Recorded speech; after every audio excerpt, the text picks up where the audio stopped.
Contexto sociológico. Luis Fernando García Abuzaid, en este contexto sociológico, qué gusto escucharte. Es viernes de tenerte en Contextos. Pues mío, como siempre, Marcela, un saludo a ti y a todos nuestros compañeros de cabina y obviamente a nuestros radioescuchas que tienen la amabilidad de estar con nosotros a tan temprana hora. Mira, la reducción de hoy, hay tantas cosas que, como bien dices, necesitamos con más frecuencia esas dosis de equilibrio para entender lo que está sucediendo. La reducción de hoy tiene que ver un poco con la manera como el PRI se desmoronó en estas elecciones, a pesar de estar considerado el PRI Coahuila como un modelo en cuanto a estructura electoral eficiente y eficaz, muy por encima de la de Chihuahua, Durango, Tamaulipas, que perdió en elecciones recientes. Sin embargo, la experiencia de este proceso electoral nos hace ver que el PRI Coahuila se desmoronó. Y ofrezco 6 claves para reflexionar sobre el tema. ¿Cómo explicar la debacle priista sufrida en el reciente proceso electoral? ¿Cómo entender que su estructura clientelar, movilizada en simulacros previos, había alcanzado entre 370 y 420,000 votos, y en esta elección solo logró 422,891 votos, más 60,000 votos de sus coaligados? La primera clave: el entorno nacional pesó por la gestión de un presidente duramente cuestionado por su incompetencia para conducir un país del cual, como alcantarilla mohosa, rebosa la corrupción, la impunidad, la ingobernabilidad, la inseguridad y una crisis microeconómica cotidiana. Segunda clave: los pinos abandonaron Coahuila por concentrar toda su capacidad presupuestal y política en el Estado de México. Peor aún, un poderoso secretario del gabinete peñista apoyó al independiente Javier Guerrero y a Humberto Moreira. Tercera clave: la oposición fue exitosa en exacerbar el hartazgo de clases medias y altas coahuilenses contra 3 objetivos: la percibida corrupción e impunidad de Humberto Moreira, el encubrimiento de Rubén y la candidatura de continuidad de Miguel Riquelme. Cuarta clave: el PAN sofisticó su capacidad para combatir al PRI en territorio. Armó una estructura de 6,000 activistas dedicados a comprar votos, desactivó de manera violenta a lideresas priistas en colonias populares, bloqueó teléfonos de coordinadores del acarreo tricolor de 8 a 11:12 del mediodía, el mismo día de las elecciones, y en el ámbito digital realizó un manejo descarnado de redes sociales para detonar situaciones congénitas a nuestra imberbe democracia y amplificar el odio irracional contra el llamado Moreirato y su continuidad. Quinta clave: el PRI sufrió traiciones, filtraciones y deserciones abiertas y enclosetadas. ¿Por qué? La definición de Riquelme no fue concentrada a profundidad entre los distintos grupos priistas. Morena y Javier Guerrero jalaron más votos priistas de los esperados, y la inclusión de Humberto confirmó la urgencia de esa clase media y alta enardecida de votar contra el PRI. Sexta clave: el PRI ignoró la furia de esas clases sociales que de facto establecieron una alianza con la oposición. Entonces, el PRI se desmoronó. Hasta aquí la reflexión, Marcela. Pues digo, muy interesante, porque finalmente si vamos y revisamos exactamente los números, pues vamos a ver entonces por qué tú afirmas que el PRI se desmoronó. Gana, por supuesto, y gana la gubernatura, que era el objetivo máximo de esta contienda electoral, pero hay una cantidad importante de gente que no votó por Miguel Riquelme, y gente que está concentrada en su municipio, en el municipio del cual es originario, el cual estuvo al frente de la alcaldía, y creo que entonces en ese sentido hay muchas tareas pendientes, primero de reflexión, luego si nosotros tenemos que estar equilibrados, creo que ellos deben de estarlo más, puesto que la responsabilidad es muchísimo mayor. Entonces, claro, estar en el centro, en el equilibrio, y buscar la manera de entender por qué hubo este rechazo, no de fustigar o de reclamar o de adjudicar la responsabilidad a los operadores políticos de los diferentes distritos, porque luego esto cabría, ¿no? Pedirle las cuentas a cada uno de los que se hicieron cargo de cada distrito, decir, ¿por qué no saqué la cantidad de votos que debería de haber sacado cuando yo te lo encargué, sino que haya una reflexión más profunda, más de fondo, que por qué si se hizo la línea verde, por qué si se hizo la jabonera, por qué si se combatió la inseguridad, por qué si se hizo el Paseo de Morelos, por qué no fue suficiente. ¿Qué hay detrás de ello? O sea, ¿qué lecciones, qué ejemplos tendríamos que estar tomando de la sociedad civil para poder entender esta situación que le llevó a esto que tú llamas desmoronamiento? Exacto. Mira, el modelo como tal, desde mi punto de vista, ya se agotó y vemos ejemplos similares en las elecciones recientes en el entorno nuestro como Estado, en Chihuahua, Tamaulipas, Durango, etcétera. Y si vemos también el comportamiento electoral en las últimas 10 o 12 votaciones que ha habido por la gubernatura, los resultados han sido muy cerrados. Entonces, hablando de Coahuila y de la experiencia, digamos, nacional en cuanto a lo cerrado de los resultados electorales, que en algunos casos ha favorecido el PRI, pero en otros no, nos habla, pues, como tú bien lo dices, de un agotamiento del modelo priista para establecer una relación con sus electores a través de una relación clientelar. Y en ese sentido, como tú bien lo señalas, es fundamental que el gobernador electo, de permanecer como tal, exija a sí mismo la necesidad de reinventar su sensibilidad, su inteligencia política para poder establecer diferentes relaciones con esa sociedad civil que, insisto, porque lo dije en el programa pasado, lo rebasó. No solamente rebasó al PRI, sino también rebasó a los partidos de la oposición, que de alguna manera alcanzaron a convertirse en receptáculo de ese descontento, de esa molestia tan presente no solamente en Torreón, sino en el estado de Coahuila.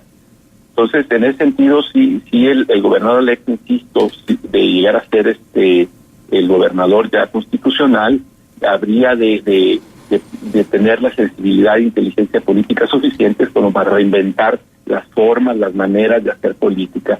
En el fondo, ese es el llamado muy contundente de la sociedad civil, ¿no? Ajá. Queremos una nueva forma de relacionarse del gobierno para relacionarse con nosotros y nosotros para con ellos, ¿no? Ajá. ¿Y tú crees que vaya a estar vigente el eslogan de su campaña de menos política y más carácter? Yo pienso, sí. Es que creo, Luis Fernando, que tenemos que empezar a avisorar, bueno, ¿qué nos vamos a encontrar? Y en esto de menos política y más carácter quiere decir menos colaboradores provenientes de la política, más de la sociedad civil, o ahí sí más política y menos carácter. Mira, yo pienso que tiene precisamente que reinventar esa definición de política y tiene que cambiar la ecuación. Es decir, el carácter siempre es necesario para gobernar porque muestra determinación, firmeza en cuanto a una visión que busca consumarse en el proceso de los 6 años.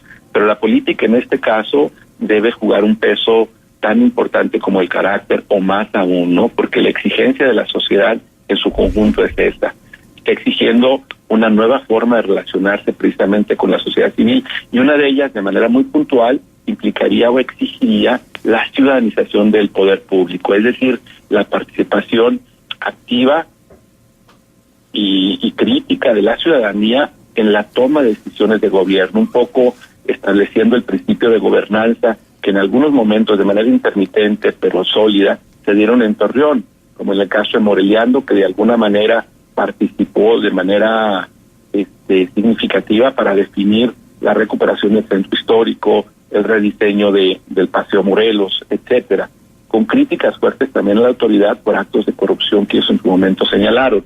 En el caso de Rueda del Desierto también tenemos otro ejemplo interesante, pero colaboraron para establecer el reglamento de movilidad sustentable con el gobierno municipal. Bueno, esos ejemplos intermitentes tienen que volverse una costumbre en el próximo gobierno, es decir, la ciudadanía tiene que asumir una responsabilidad mayor para en la toma de decisiones de gobierno, no solamente a nivel municipal, sino también estatal. Pero ahí también hay que tener mucho cuidado, porque el hecho de ciudadanizar el poder público no es garantía de que las cosas cambien de manera definitiva. Necesitamos ciudadanos capacitados para cubrir las funciones que en un momento dado pudieran tener, por ejemplo, de observancia o vigilancia en el tema presupuestal. tiene que ser gente que entre ahí con las capacidades suficientes, las atribuciones bien delimitadas también para asumir su responsabilidad. Es decir, se puede hacer una convocatoria abierta para asumir, para integrar a esos ciudadanos, pero a la vez también requieren entrenamiento, capacitación y una acotación de sus atribuciones ya una vez que asuman la responsabilidad de cogobernar con el actual gobierno estatal y los municipales también, ¿no? Uh-huh.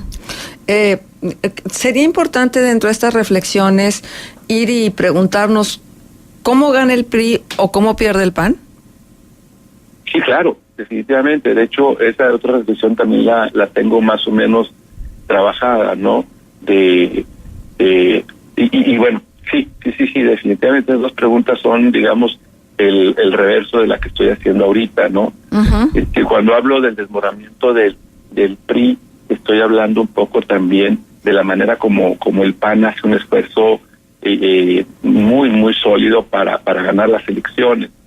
Ahora, aquí lo significativo, Marcela, es que cuando hablamos de lucha electoral, de una democracia tan limitada, tan barbárica como la nuestra todavía, hay un divorcio enorme en la manera como los partidos políticos buscan obtener el voto, porque todos, sin distinción alguna, asuman prácticas clientelares de compra de voto, de intimidación, uh-huh, a los votantes, a las lideresas. Es decir, hay una guerra sucia que se da para obtener el voto. Ya una vez que lo obtienen, viene el ejercicio mismo del voto y luego ya los mecanismos para legalizar, darle certeza, transparencia al voto mismo. Entonces hay como tres etapas, ¿no? La etapa un poco sucia, un poco barbárica, a través de la cual los distintos partidos buscan obtener el voto.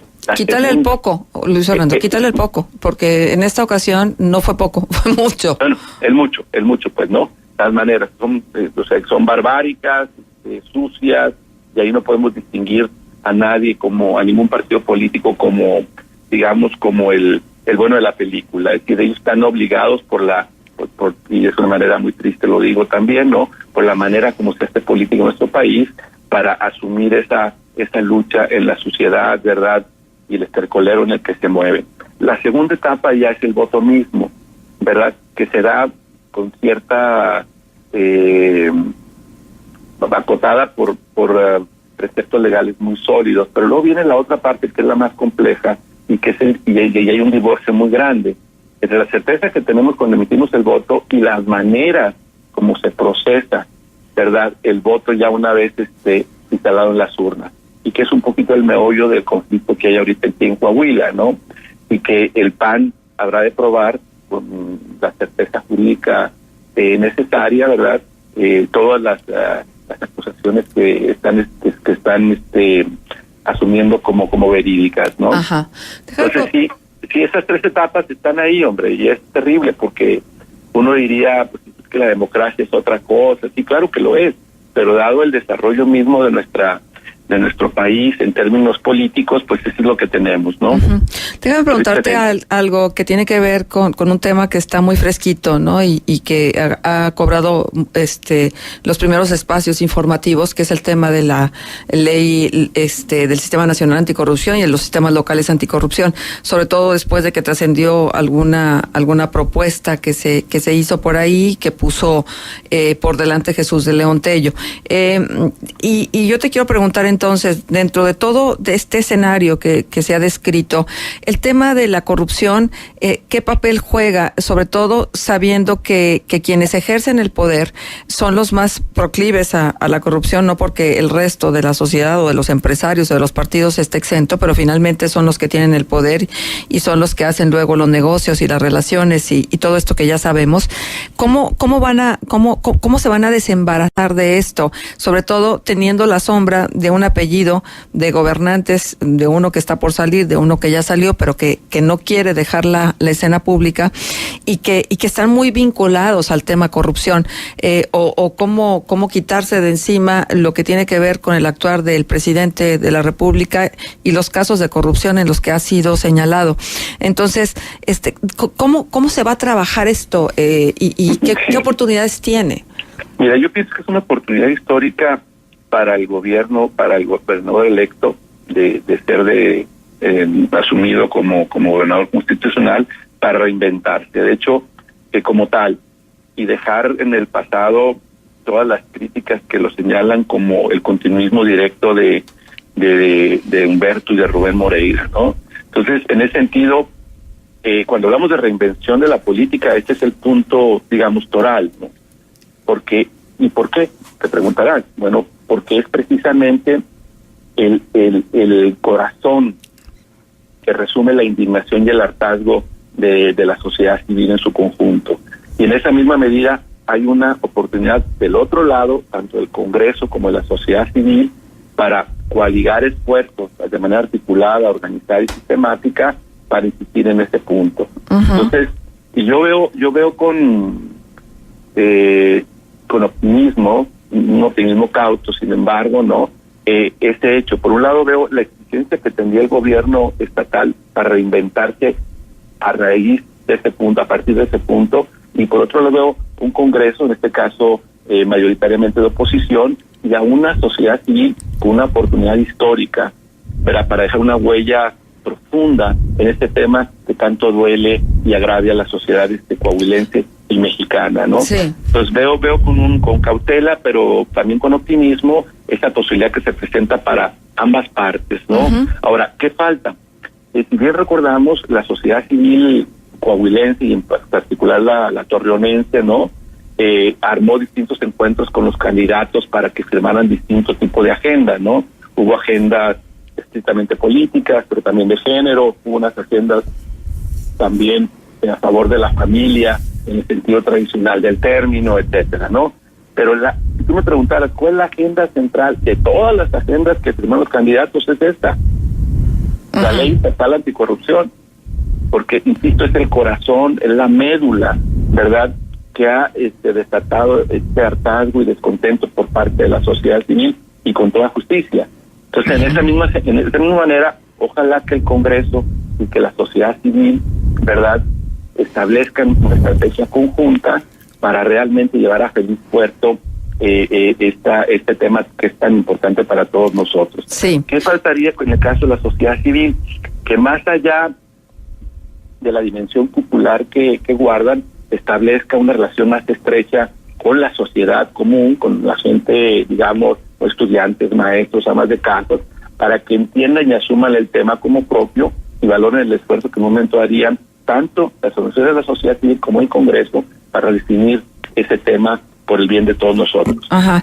Pues mira, nos está enviando un mensaje, radio escucha, que me dice, por supuesto no quiero que digan mi nombre, porque la verdad es que estoy muy indignado escuchando la conversación que ustedes están teniendo, porque no están respetando lo que muchos coahuilenses estamos buscando, que es la nulidad de la elección. El comentario que está haciendo su colaborador parece dirigido a ratificar el proceso y no necesariamente es así. No entiendo por qué están dando por hecho y por qué están hablando ya de un futuro que no sabemos si se va a presentar o no. Sí, mira, en el caso, bueno, muy respetable el comentario de nuestro radio escucha. Ahí yo puntualizaría nada más dos cosas. Una, estamos hablando de varios temas, ¿no? Empezamos con el tema del desmoronamiento del PRI, luego pasamos a hablar de estrategias que en un momento dado el Congreso y la sociedad civil pudieran asumir para tratar un tema central para la vida de nosotros como coahuilenses, pero en ningún momento asumimos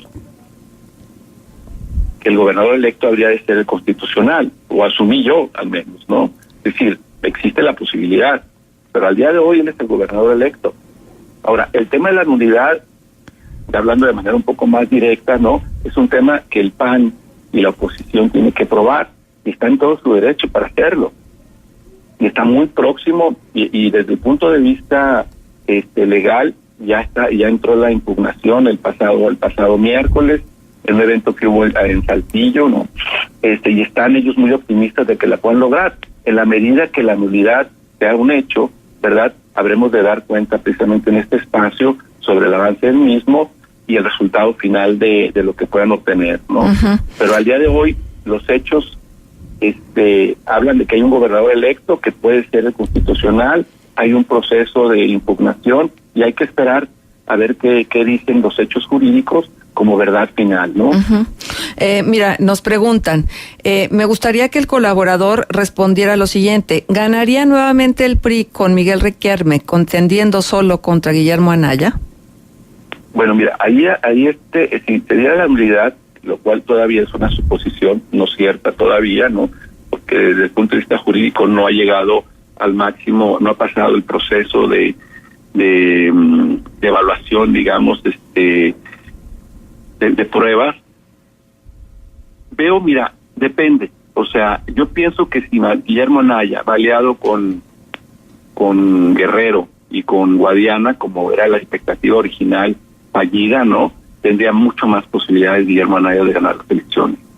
Bien, ¿verdad? pues Solo no estoy seguro, pero sí con Guillermo, con Guadiana y con Guerrero. sí, que ¿verdad? pues que evidentemente como están las cosas y dada la creación de este frente por la dignidad de Coahuila, pues no sería muy alejada la posibilidad de que tuviera el apoyo tanto de Javier Guerrero como de Armando Guadiana. No, absolutamente no, pero sí necesitaría, porque no hay que olvidar que estas marchas que de manera extraordinaria han tomado las calles por asalto en Saltillo, en Torreón, en Monclova, inclusive en San Pedro, que es mi pueblo originario, ¿no?